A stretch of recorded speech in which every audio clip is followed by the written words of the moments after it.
बिहार के जिले झाबुआ में हम लोगों ने आने वाले सीजन में उसके लिए खाद, बीज, सहकारिता, कानून व्यवस्था, आबकारी और स्वास्थ्य इनकी विस्तृत लगातार 3 घंटे तक चर्चा करके जो बेहतर से बेहतर रिजल्ट हो सकता है, उसमें अधिकारियों का क्या सहयोग है, क्या कमियां हैं जिनको हम भोपाल से रेट के अधिकारी से बात करके दूर कर सकते हैं, विस्तार से चर्चा की। साथ ही नई चीज़ों में खास करके फसलों के मामलों में बीज बदलने का क्या प्रोसेस हो सकता है, सस्ते बीज कैसे मिलें, 3 लेयर सब्जी हॉर्टिकल्चर जिससे गरीब किसान की आमदनी बढ़े, ज़मीन के नीचे आलू या दूसरे फसल होते अदरक, मूली, और ज़मीन के ऊपर जो है गोभी है या बैगन है, और उसके ऊपर लकड़ी बांध के बेलदार उसमें लौकी, गिलकी, कद्दू, ज़मीन एक, खाद एक, पानी एक और सब्जी 3, इसको लेकर के विस्तार से हमने कुछ नए प्रयोग करने के लिए निर्देश कलेक्टर महोदय को दिए हैं, ताकि आने वाले समय में हम कैसे गरीब किसानों को मोटिवेट करके उनकी आमदनी को बढ़ा सकें। अच्छी बात यह है कि खाद बीज की कोई समस्या इस जिले में भी देखने सुनने को नहीं आई। स्वास्थ्य विभाग की भी हमने विस्तार से चर्चा करी, और जो कमी बेसी है उसको भी अभी आपने देखा ही होगा कि डॉक्टरों की कमी अब PSC से नहीं, उनका विभाग खुद करेगा। मुझे लगता है कि आने वाला समय स्वास्थ्य विभाग की जो हमारी कमियां हैं उसको हम दूर कर पाएँ। बस आप जो कहें सर, बदलाव और पोर्टल बन रहा है, कांदा टीमाखाने की बहुत ही किसान लगातार मुआवजे की मांग कर रहे हैं। उनका कहना है कि जो बाजार मूल्य है उससे 4 गुना अधिक मिनिमम को सब उन्हें पैसा मिलना चाहिए, वो नहीं मिल रहा है। जगह जगह उन्होंने ज्ञापन भी दिए हैं, आंदोलन हुआ उनसे इस बारे में।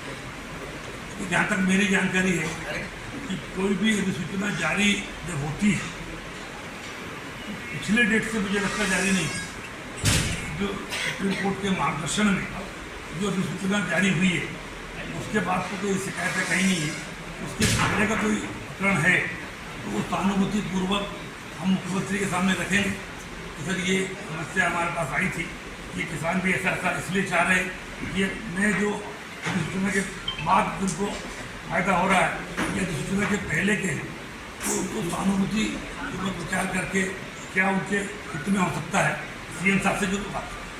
सर, पिछली बार जब आपका दौरा हुआ था तो एक विषय आपके संज्ञान में लाया गया था, एक सर्वाधिक विवादित DO है पेटलावत के ओझा, उन्होंने महिलाओं से अभद्रता करी थी, अभद्र बातें करी थी, वो विषय आपके समक्ष लाया गया था। इस बार आप आएंगे ना, परसों से वो लगातार हर सब्जेक्ट से आपके नाम पे पैसा वही कर रहे हैं, ये भी शिकायत सर अतिथि शिक्षक बैठे हैं सर्किट हाउस में। मैं तो जानता भी नहीं सर, आप जानते नहीं, ये शिकायत पिछली बार आपके संज्ञान में ही तो आपने बोला था हम कार्रवाई करेंगे, उसको संज्ञान में लेंगे। सर क्या संज्ञान में लिया? पिछले कलेक्टर महोदय थे उनको हमने जांच के लिए दिया था, उसको हम एक बार चेक कर लीजिए, अगर कोई ऐसा है कर्मचारी नाराज है तो क्यों कलेक्टर ने उस समय, क्योंकि मैं देखे गया था, जानकारी में आई थी कि ऐसे अधिकारी जिनकी शिकायत है वो अच्छा है, तो मैं पर्सनली आप उसको देखें तो उसको हटाएं। सर, क्षतिग्रस्त भवन थे स्कूल जो 500 के आसपास 2021 से अभी तक में लगभग 500 के आसपास भवन ऐसे हैं जो क्षतिग्रस्त ध्वस्त कर दिए। अभी तक वापस कितने मंजूर किया गया नया भवन? स्कूल शिक्षा की बात कर रहे हैं, जनरल बात? स्कूल के लिए जो क्षतिग्रस्त भवन थे वो ध्वस्त किए। हमें स्पष्ट निर्देश से शासन के कि कलेक्टर महोदय और हमारे जो जिलाधिकारी वो उनका निरीक्षण कर, जिनकी रिपेयरिंग हो सकती है उनके रिपेयरिंग के प्रस्ताव बना के भेजें। पैसे की कमी नहीं है रिपेयरिंग की, जो प्रस्ताव के यहाँ से आएगा, और जो ऐसे भवन है जो रिपेयरिंग के बाद भी ठीक नहीं हो सकते वहाँ स्कूल लगाना बंद करें, कोई बच्चे की जान माल का नुकसान ना हो, और ऐसे भवनों को कंडम भवन की सूची में लोडी से करें। अगर रिपेयरिंग हो सकते हैं तो कैसे जितना आपका प्रस्ताव होगा। सर, ये बात तो 1 साल पहले भी हुई थी चाय की घुमटी में, तो पर अभी नए कितने सेंक्शन कर दिए? अभी मैं बता नहीं सकता, जो प्रस्ताव यहाँ से गए होंगे रिपेयरिंग का पैसा हमने दिया है, नए भवन भी स्वीकृत हुए हैं। इस साल कितने नए भवन कहाँ स्वीकृत हुए उसकी सूची में आपको आप अपना नंबर मेरे पीओ को दे देना। अजय भैया नंबर ले लो।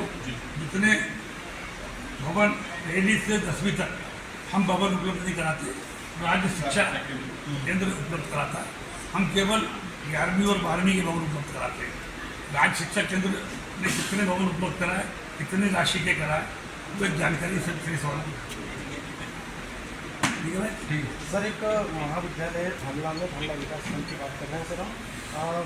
महाविद्यालय के पीछे गर्ल्स हॉस्टल बना हुआ है और करीब 2013 से हॉस्टल बना हुआ है, लेकिन सर अभी तक वो शुरू नहीं हुआ है। अभी बिल्डिंग डेवलपमेंट कॉर्पोरेशन अलीराजपुर की टीम ने वहाँ पर सर्वे किया था, तकनीकी रूप से उसे मरम्मत से अयोग्य बता दिया। 50 लाख रुपये की लागत से वो भवन बना है। हाँ सर, वो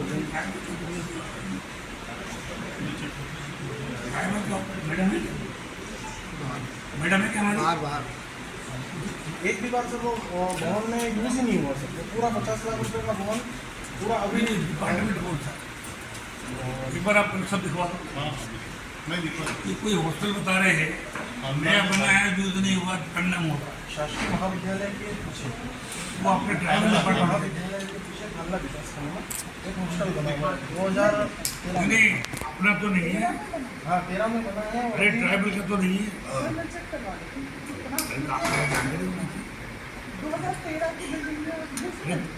कभी की हो, अगर कोई शासन का पैसा लगा है और सदुपयोग नहीं हो रहा है, कंडम होते जा रहा है, तो एक बार चेक करो।